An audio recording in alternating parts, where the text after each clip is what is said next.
Our defunct Lily mine in Mpumalanga continues.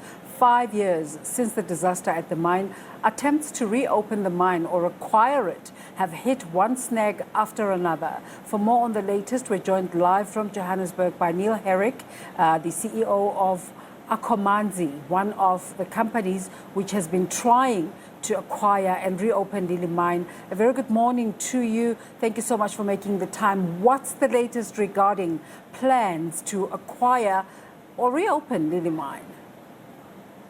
Good morning, Desiree, and good morning to your viewers, and thank you for the introduction.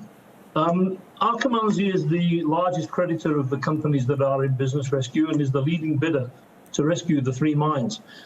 We have a fully funded plan to reopen the mines, to launch the rescue mission to recover Prithian Kambule, Solomon Yorenda, and Yvonne Nisi, and then to build a sustainable gold mining company which has the interest of all of its stakeholders at heart. Unfortunately, we've been frustrated and delayed in our endeavours to complete the business rescue process by the actions of the management of Vantage and also by the actions of the business rescue practitioners. The latest of which is that Vantage provided the business rescue practitioners with a forged letter in February this year, which was purportedly from HSBC Bank in Hong Kong for an amount of 18 million United States dollars. We, as a creditor of the companies, exercised our right to test the authenticity of that letter with HSBC, and they confirmed in writing to us that the letter was not issued by them. The only conclusion that can be drawn is that the letter was a forgery. It only came to light in September when the practitioners used it in an affidavit in a separate matter. So for the whole of from February until September of this year, this letter had been kept under wraps for reasons unknown to us, but had been used as the basis on which to launch illegal activities and illegal steps by the practitioners in February. We were forced to go to court to protect our rights and the rights of all of the creditors, including the former employees. And we obtained an order from the High Court preventing the practitioners from taking any unlawful steps to implement plans without going to the creditors for their approval. We want to reopen the mines. We have the money to do so. We have plans to do so. But unfortunately, Vantage and the business rescue practitioners appear to have resorted to forgery and fraud in order to frustrate us. We're considering our options as to how we deal with that. We have already laid some criminal charges against Vantage and its directors with the South African Police Service in Nelspruit, and we're now considering steps to do the same with the business rescue practitioners. We want this thing brought to a conclusion. We have the support of the vast majority of the other creditors, as well as the vast majority of the former employees, and we want to reopen the mines. You're speaking about the support of creditors and support of employees. What about government? We have engaged with government over the past 2 years. The government has taken a position that Vantage is in breach of the Minerals and Petroleum Resources Development Act, in that it did not seek the Section 11 consent of the Minister of Minerals and Energy when it sold the majority of its shares to an Australian company last year. So as it stands today, the mining rights are incapable of being exercised. Our opinion is that the government should only consider, or the department should only consider, any applications for Section 11 consent which are made pursuant to approved business rescue plans which have been approved by the creditors of the companies and not unilaterally amended by the practitioners. In spite of what you say about Vantage's dishonest interaction in this process, is it your place to hold them accountable? Well, we are the largest creditor in all three of the companies. The court has found that in our favour in 3 separate matters, and as a creditor we have the right to question anything that happens in the companies in business rescue. The business rescue practitioners are fully aware of this, but for reasons unknown to us, they appear to favour Vantage in this process. So what's the way forward? The way forward is that the business rescue practitioners must do what Chapter 6 requires them to do, which is to allow the creditors to have the final say.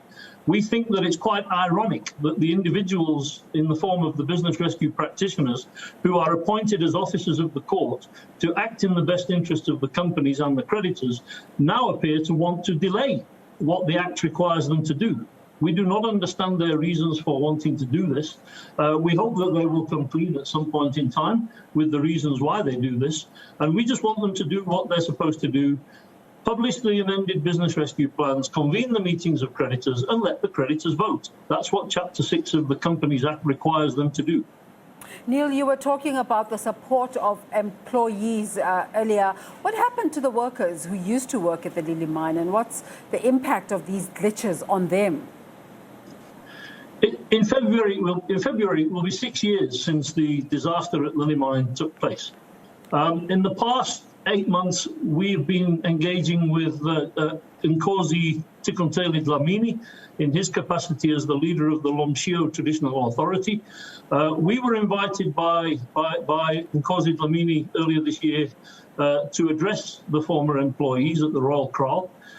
We did so, and we made an offer to the employees to pay them an amount of 15,000 rand each, with only one condition: that they agreed to support Arqomanzi in its plans to complete the business rescue. Over 600 former employees of the company signed up with Arqomanzi and have agreed to work with us and to support us moving forward. And I want to make the point that these are people that were abandoned by their previous employer in the form of Vantage Goldfields, and only Arqomanzi and its shareholders have come to their rescue with any form of financial restitution since the 5th of February 2016. They were abandoned. We agreed to work with Nkosi Dlamini to assist the employees. Clearly, they have a serious financial plight as former employees that have been out of work for over 5 years. We're a responsible and ethical and a good corporate citizen.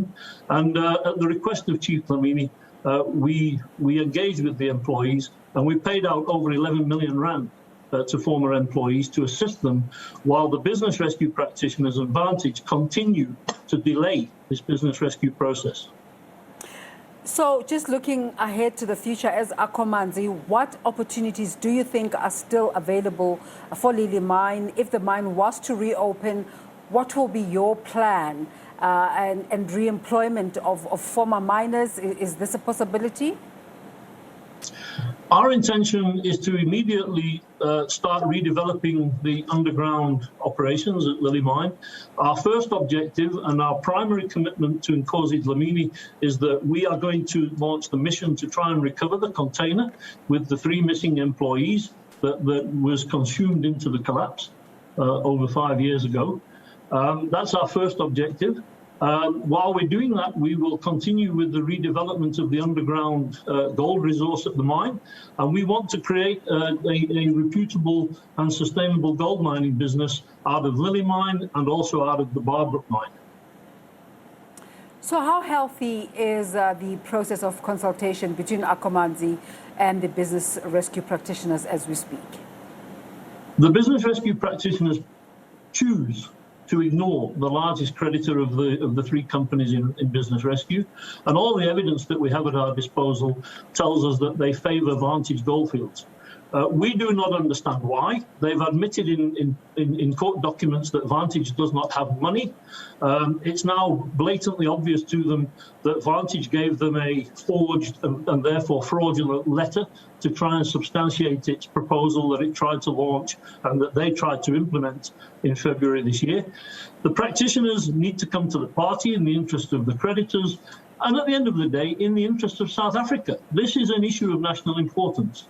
These are 2 gold mines that used to employ over 700 people, had over 300 creditors. And if you take the information from the Minerals Council, which says that each mine worker has an average of around 10 dependents, there are close to 10,000 people that have been negatively impacted by this over the last almost 6 years. Well, we want to reopen the mines. We have the money to do so. Neil, let's thank you for talking to us this morning. Neil Herrick is the CEO of Arqomanzi. Of course, the Lily mine continues to be an ongoing conversation as we await to see what will happen to it. Maybe we should bring in the Department of Mineral Resources just to find out what their plans are going forward. Thanks for your time again, Neil. Thank you, Desiree.